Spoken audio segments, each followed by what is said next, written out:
নমস্কাৰ বন্ধুসকল, স্বাগতম জনাইছোঁ আপোনালোকক মোৰ ইউটিউব চেনেললৈ। আৰু আজি মই আপোনালোকক দেখুৱাম, মানে কালিয়ে দেখুৱাবলৈ চেষ্টা কৰিছিলোঁ, কিন্তু কালি দেখাব নোৱাৰিলোঁ।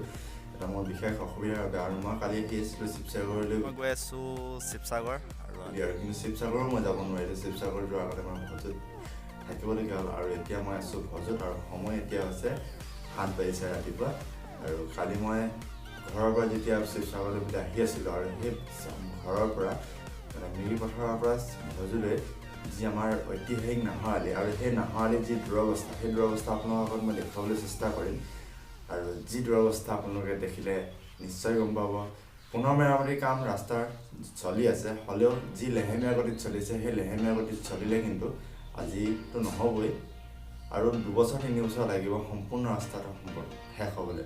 আৰু আধা আহিলা আমাৰ বিধায়ক মহোদয়ে 2018 চনৰ এপ্ৰিল মাহৰ 24 তাৰিখে আধা আহিলা স্থাপন কৰিছিলে। আৰু এই ঐতিহাসিক নাহৰ আলিৰ যি দৈৰ্ঘ্য, সেই দৈৰ্ঘ্য হৈছে, আপোনালোকে দেখিছে, 29.80 কিলোমিটাৰ পথছোৱাৰ পুনৰ নিৰ্মাণৰ কাম আহিছিলে।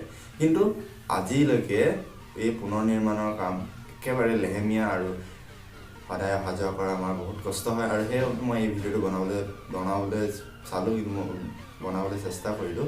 আৰু এই ভিডিঅ'টো বনোৱাৰ মোৰ কোনো উদ্দেশ্য নাছিলে। ইয়াৰ আগতে মই আপোনাৰ যেতিয়া প্ৰথম ইউটিউব আৰম্ভ কৰিছিলোঁ, আৰু তেতিয়া মই এই ঐতিহাসিক নাহৰ আলিৰ দুৰৱস্থাৰ ওপৰত এটা ভিডিঅ' বনাইছিলোঁ। আৰু সেই ভিডিঅ'টো বনোৱাৰ পাছতো বহুতে চাইছে, বহুত ভিউজ আহিছিলে বাৰু সেইটো ভিডিঅ', আৰু বহুতে লাইক কৰিছিলে। আৰু আশা কৰোঁ আজিও আপোনালোকে আজি আমাৰ এই ভিডিঅ'টো চাই ভাল পাব। আৰু বলক এতিয়া তেন্তে আজি নাহৰ আলিৰ যি ঐতিহাসিক নাহৰ আলিৰ যি দুৰৱস্থা, সেই দুৰৱস্থা আমি চাই লওঁ। শ্বেয়াৰ কৰিব নাপাহৰিব আৰু ছাবস্ক্ৰাইব কৰিব নাপাহৰিব। চব বলক আৰম্ভ কৰোঁ।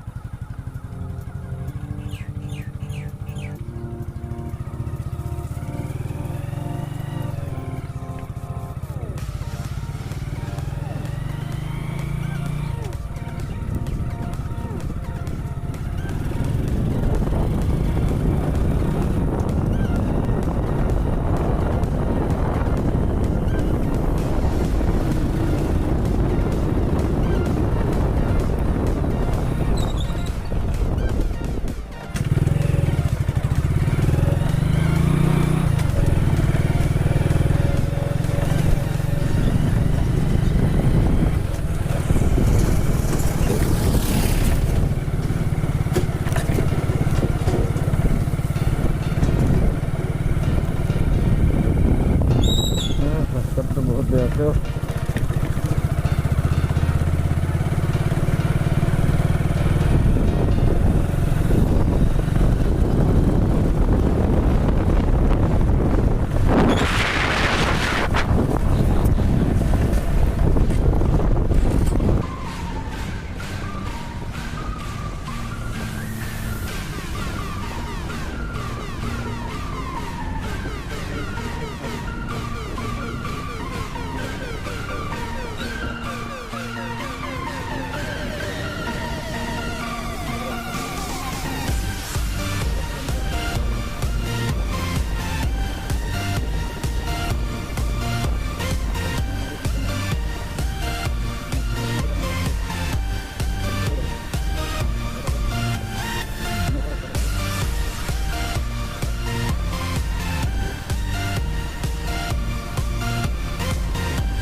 লগ্নৰ মাছ মাৰিব পৰা অৱস্থা হ'ব পাৰে, জনা হৈছে।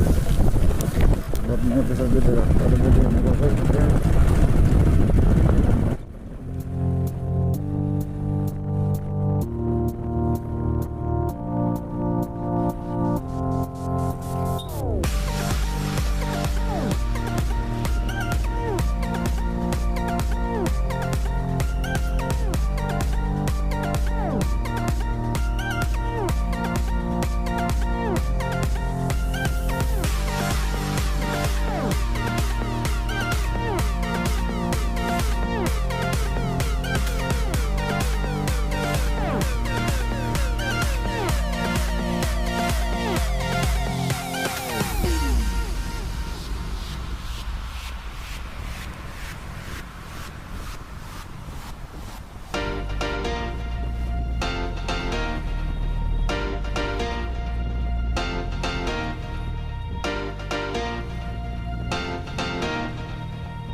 ভয় লাগিছিলে আজিকালি মুকলি হ'ল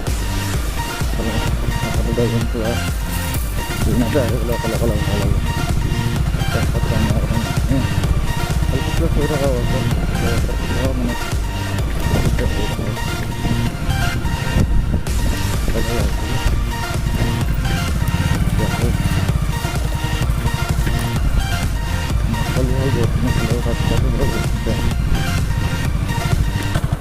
আৰু আশা কৰোঁ আপোনালোকে ভিডিঅ'টো চাই ভাল পালে আৰু যদি ভাল পালে তেন্তে লাইক কৰিব আৰু শ্বেয়াৰটো কৰিব কাৰণ শ্বেয়াৰ কৰিলে ওপৰলৈ যাব আৰু ওপৰলৈ গ'লেহে আমাৰ পুনৰ নিয়মতি কাম চকুত পৰিব কাৰণ যি লেহেমীয়া গতি সেই লেহেমীয়া গতিত কাম চলিলে কিন্তু এই ৰাস্তা কোনোদিনে ভাল নহ'ব আৰু আশা কৰোঁ যদি আপোনালোকে মোক ভালদৰে মোক ছাপোৰ্ট কৰে তেতিয়াহ'লে আগলৈ এনেধৰণৰ ভিডিঅ' মই বনাবলৈ চেষ্টা কৰিম আকৌ আৰু এদিন ভজুৰ পৰা সোণাৰীলৈ যি ৰাস্তা সেই ৰাস্তাৰ দুৰৱস্থাটো দেখিলে আৰু শোচনীয় আৰু ভয়ানক হৈ আছে সেই ৰাস্তা আৰু সেই ৰাস্তা মই আপোনালোকক দেখুৱাবলৈ এদিন চেষ্টা কৰিম চ' আজিলৈ ইমানে পুনৰ লগ পাম এটা নতুন ভিডিঅ'ত আশা কৰোঁ আপোনালোকে ভিডিঅ' চাই ভাল পালে তেনে লাইক কৰক শ্বেয়াৰ কৰক আৰু মোৰ চেনেলটো প্লিজ ছাবস্ক্ৰাইব কৰক